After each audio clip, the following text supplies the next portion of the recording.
We are joined now on the Warhorse Sportsbook Hotline by Sam McKewon from the Omaha World-Herald. Sam, what's going on? Not much. Happy Monday morning.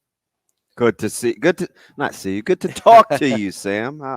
We'll see each other eventually. Yeah, it's coming up here pretty soon. This is crazy because it's kind of out of nowhere, but not nowhere, because everybody asked during recruiting for probably 2 months, and I didn't say much primarily because I didn't know much in terms of it. Confirmation. What was your level of surprise about Phil Simpson leaving Nebraska? Well, I think we reported it like on signing day as part of just a little note. But we knew a week before that. Not that surprised, because I imagine that a coach like that would really love to have an opportunity closer to where they coach. So that doesn't surprise me that much. Like those things happen. Now sometimes they usually leave for like full-time assistant roles, but it's not uncommon, I think, for somebody who's like, hey, I have an opportunity to recruit the kids that I love, and he loves the kids down there, to a school that's close, and so he can go there more often. He can be closer to the people that he grew up with and all the rest. So that's pretty common. It's a loss. Yeah, it was fairly quiet for as much as people speculated during the recruiting cycle for as good a person as he was on that staff, I think. Yes, it was quiet. Again, like we knew about it, and I think we put it on February 7th. We put it in the note that he had left for some role somewhere else. And again, that's just going to happen. That's one of the. I don't know if it's a disadvantage, but it's part of what happens at Nebraska is that assistants who want to get to a place where they can recruit, but it's not that you can't recruit kids in Nebraska. You can. The problem is that travel a long way sometimes. Mm-hmm. Sometimes if you can get closer to home and travel less, then that's an ease of a burden on a staff member. Well, it's just an easier sell for him too, right? If he's recruiting Florida kids to Florida State, that's that's an easier sales pitch than recruiting Florida kids to Nebraska, right? It is. In my experience, there are kids there, so it's kind of like concentric circles. There are kids in Miami. Bingo card. Let's go. There are kids in Miami that want to stay at Miami, and if at all possible, they want to go to Miami. Mm-hmm. Then there's kids who want to kind of leave Miami, but they want to stay in Florida, and there's like 38 schools you can go to. And then there's kids who really want to get out of the state of Florida. They want to leave Miami. They want to leave Florida. And Nebraska really benefited from this in the 90s in California. So there were players who, just guys that just want to get out and get all the way away from where they grew up.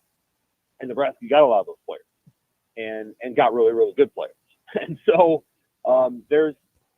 that's some of what Nebraska can do is, like Lamar Jackson goes to Louisville, Teddy Bridgewater goes to Louisville. They're both from basically the same part, Miami. Those guys just didn't want to. Well, Lamar Jackson, I think, got paid, but they didn't want to go to Miami, so they end up, helping Louisville win a bunch of games, and that's common. You've got to find the kids who really just want to leave Miami altogether, and Nebraska's been able to find some of those. We're talking with Sam McKewon from the Omaha World-Herald. Sam, I want to talk to you about the column about the sit down that Tom Shatel had with Matt Rhule. Yeah. I thought it was a really interesting read, and it kind of, maybe I liked it because it sort of, I think, confirmed one of the things I'd been thinking, how I love a confirmation bias, but it felt like the sort of essence of Tom's conversation with Matt Rhule came down to, not to steal a term from Coach Rhule here, but that one of us. Matt Rhule feels like one of us, even though he wasn't born here. Is that what you took away from it as well? Well, Tom's, the thing I always say about Tom is he gets people to say things that they don't say to anybody else, and that's part of what makes him him.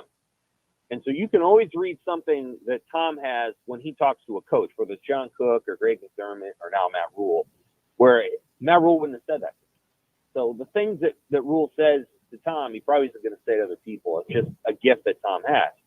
And so, yeah, I mean, I think there's illuminating things in it, right, about just the way that he kind of goes about his life and lives here. I do think that he fits this place pretty well. I think he's a relational guy. I think Matt Rhule can fit just about anywhere. I think he spends time really thinking about how he can make relationships and connections, and he's moved around enough, I think, as a kid to be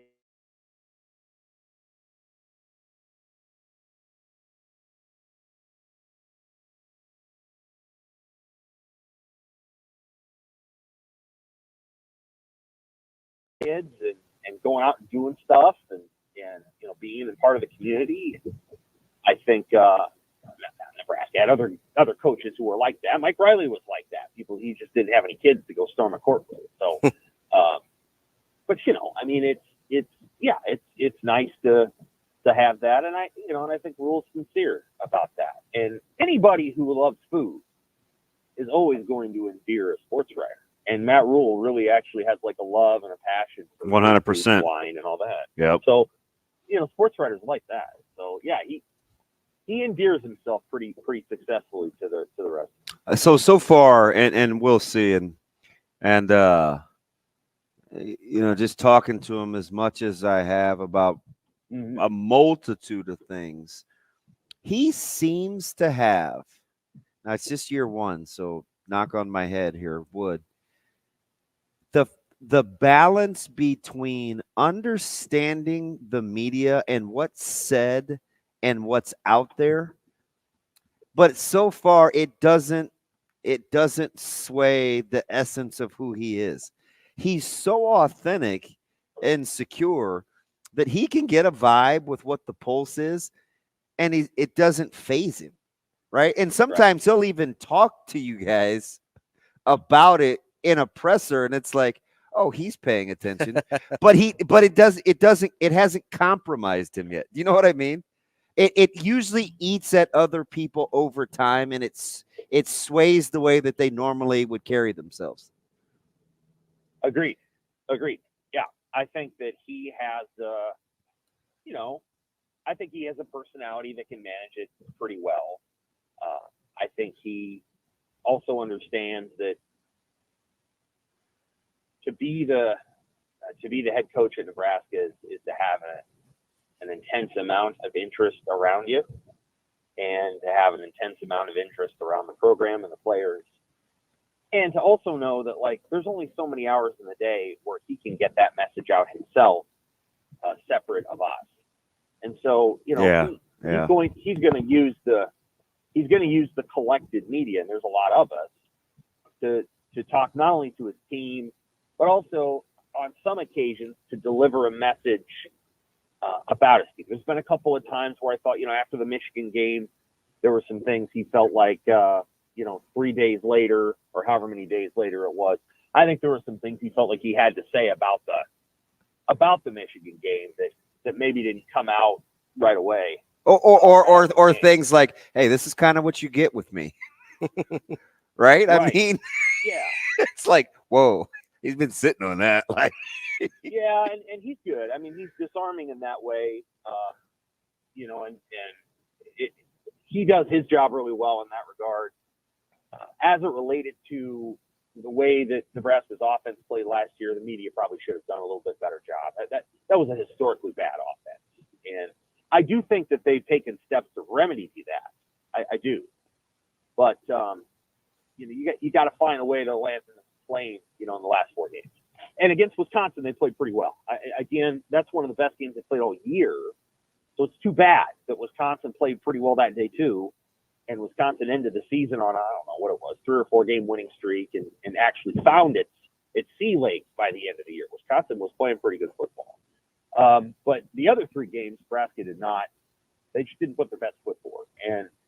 And the quarterback play last year was really bad. We identified that early against Colorado. We said they're going to have to fix this. They never really fixed it. They went to the option for a couple of games, and that took a few teams off guard. But they really have to fix that quarterback play this year. And if they do, they have a chance to have a really nice season. I think Matt Rhule knows that, and I think that's part of the urgency that's involved with his program. Sam, I want to switch gears here on you and go over to Nebraska men's basketball for a second. They obviously got the win against Penn State, continue to serve, holding serve at home. Any takeaways from that Penn State game? I thought they did a nice job of not allowing Penn State to get them out of their game, especially in the second half there. And I guess, what are you looking for in the next couple of games as they try and finally get that first conference road win? They play Indiana this week. Boy, did you watch their act this weekend? Ugh. Yeah. I just lost to Northwestern. Yeah. Sam, like, they might get Woodson fired. If Nebraska beats him, and he's not saying a lot of the. That's kind of what I was gonna say. I don't know how much I like coaches' pressers, right? And I was hoping he would explain those atrocious uniforms that they were wearing. But outside of that, it's like, for a guy that understands that program, he just kind of says whatever he wants to about the direction that basketball program is going. Right. Do you kind of get that? He's either super secure or really indifferent. I think he's secure. I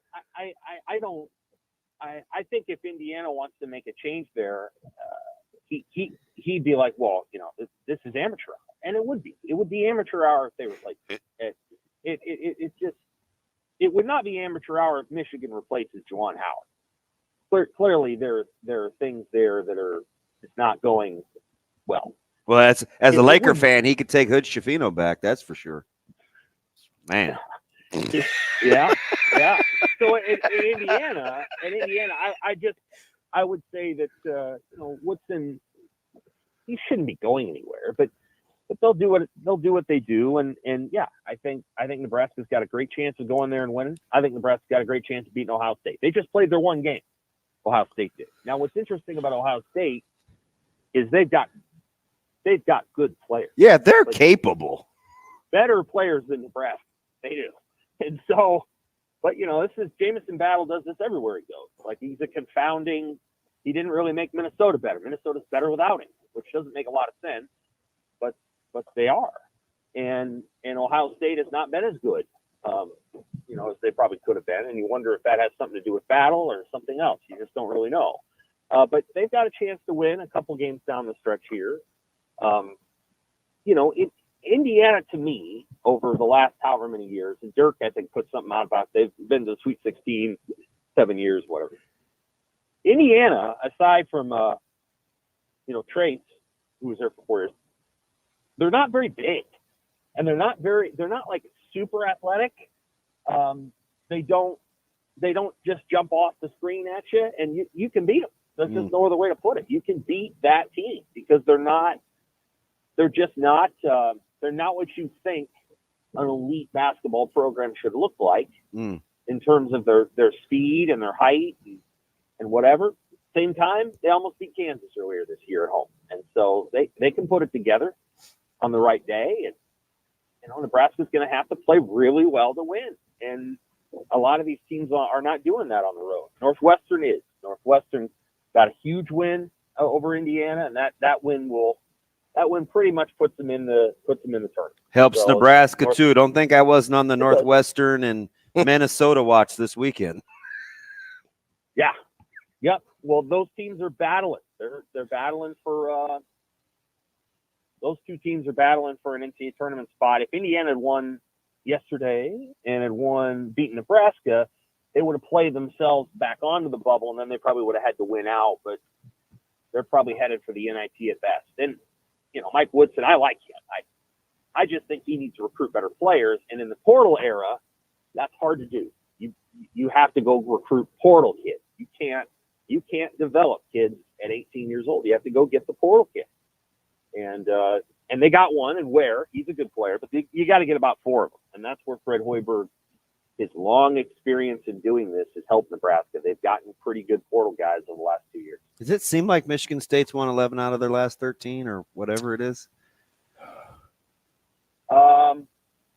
Well, they lost a game that I thought they were going to win, but otherwise, yes. They beat Illinois.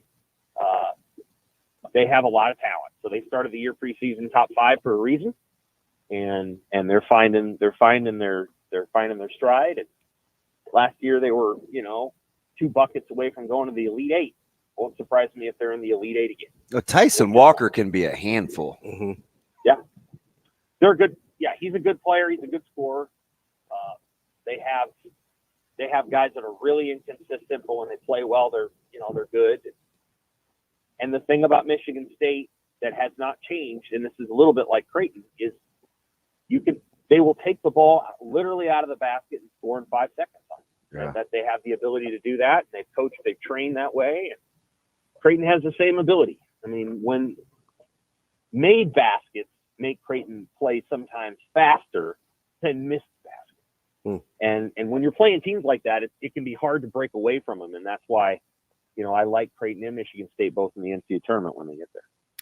Sam, where's your level of comfort, or I guess discomfort, with Nebraska making the NCAA tournament if they aren't able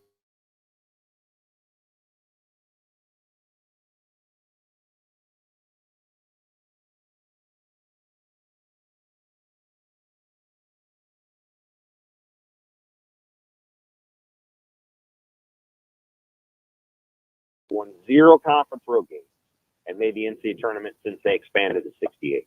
You got to win at least one.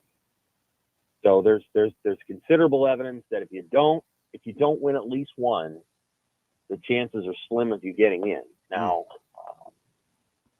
correct me if I'm wrong, but they're 18-8 right now. Is that their record? Yes. Yeah, I believe so. Yeah. So if they win the rest of their home games, I think that's 2 or 3 home games.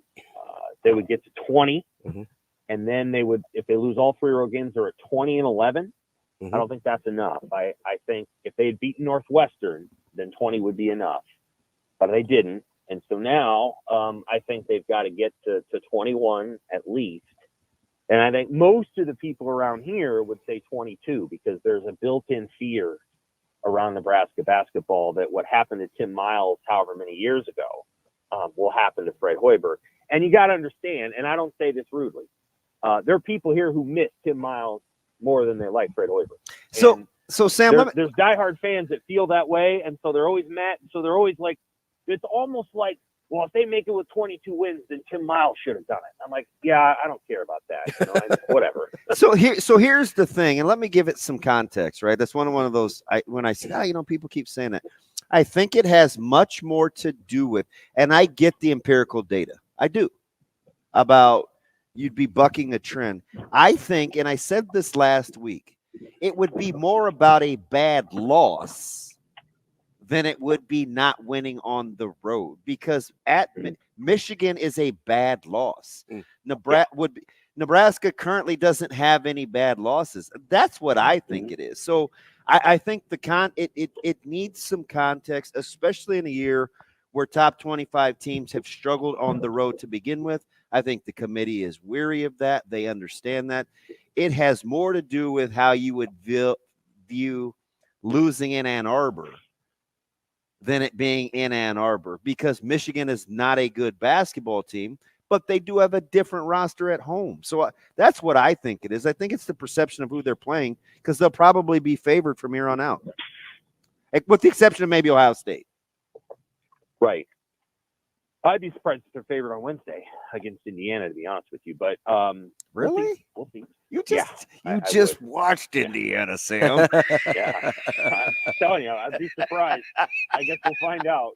Hey, watch, and then you'll be right. I'll read your message, and you'll be like, see? We'll see. And I'll be like, that damn Sam. If they get to 21, then they've done it. I think they're in. Now, one more thing. Minnesota's not a good matchup for Nebraska. Oh, I know it. They weren't last year, and they're not now. I like their coach. I'm curious how they're going to use Garcia, though, because when he got in foul, like, there are some things about Garcia's game that is an advantage for Nebraska, even though he's a really good player. He sometimes he seems disinterested. That's a nice way to put it. He can do a lot of things. And so, like last year, when they played Nebraska in the Big Ten tournament, Nebraska really needed a win. They couldn't stop Garcia to save their life. Yeah. I mean, he took Wilhelm Breidenbach into the spin cycle, 3 or 4 times in a row. It's now, more on the defensive end where I think Nebraska can do work. Right. And Juwan Gary was hurt. And so, Dawson Garcia got to go to work on Juwan, on Breidenbach instead of Gary. But they're not a great matchup. They have a lot of good athletes. They play pretty hard. If they make shots, they're a hard team for Nebraska to beat. So, that's the other game that and if you're looking at the women's side, that's the same deal. Minnesota is a bad matchup for Nebraska. Like those two teams, those two matchups, Minnesota's favored in both of those. And so we'll see. Nebraska's got to find a way.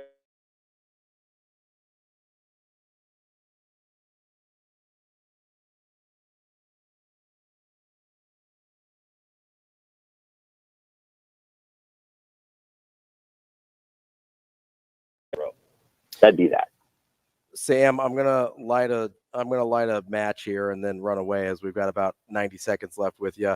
So we were having a conversation with another Bears fan on Friday, and somehow we got on the topic of Walter Payton.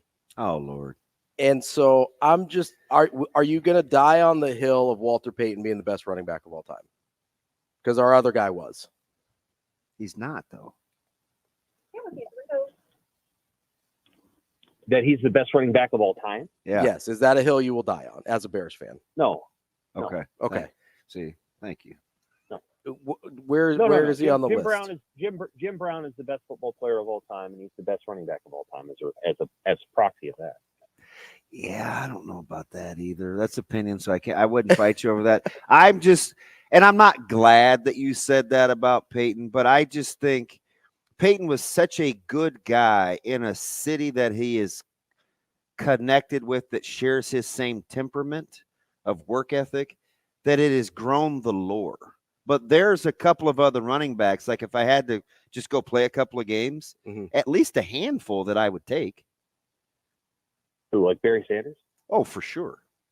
Well, yeah, but Jim Brown's the best player of all time. That's not like, you're not arguing that. You could argue Jerry Rice or Lawrence Taylor. Those are your 3. The only way I would argue Jim Brown is if he would have played against more people like him. He was such a one-off. It's hard for me to quantify. So he's like Will. I'm not holding that against him, but it's in my head. Does that make sense? Well, that's like saying Wilt Chamberlain's in the top 10 player because he was too tall. No, I didn't say he wasn't top 10. Wilt is top 10, but I also didn't say Jim Brown wasn't top 10. You said he was the best. I would not, in the same vein, say Wilt was the best. I don't think Wilt's the best, but I think Wilt's like top 3 or 4. And it's not his fault that there wasn't anybody as athletic as he was. Come on, Mikan. Like I said, if you want to say Jerry Rice or Lawrence Taylor, those are fine. I put the quarterbacks in a separate conversation. They do a different thing. And so they're not part of that. Like the quarterbacks are over here because you can't hurt them the same way you could hurt a running back or a receiver. Unless you want to go all the way back to Autogram and all that stuff, we don't need to do that. Yeah. So, as the best football player, I think Jim Brown, Jerry Rice, Lawrence Taylor, I think those are your 3 available options. If you want to say Barry Sanders, that's fine, but I don't think anybody would want to tackle Jim Brown versus Barry Sanders. Yeah. That's Sam McKewon from the Omaha World-Herald. Sam, we appreciate your time. Thanks for letting me go sideways on you at the end there, and we will talk to you again next week. All right, take care. Thanks, Sam.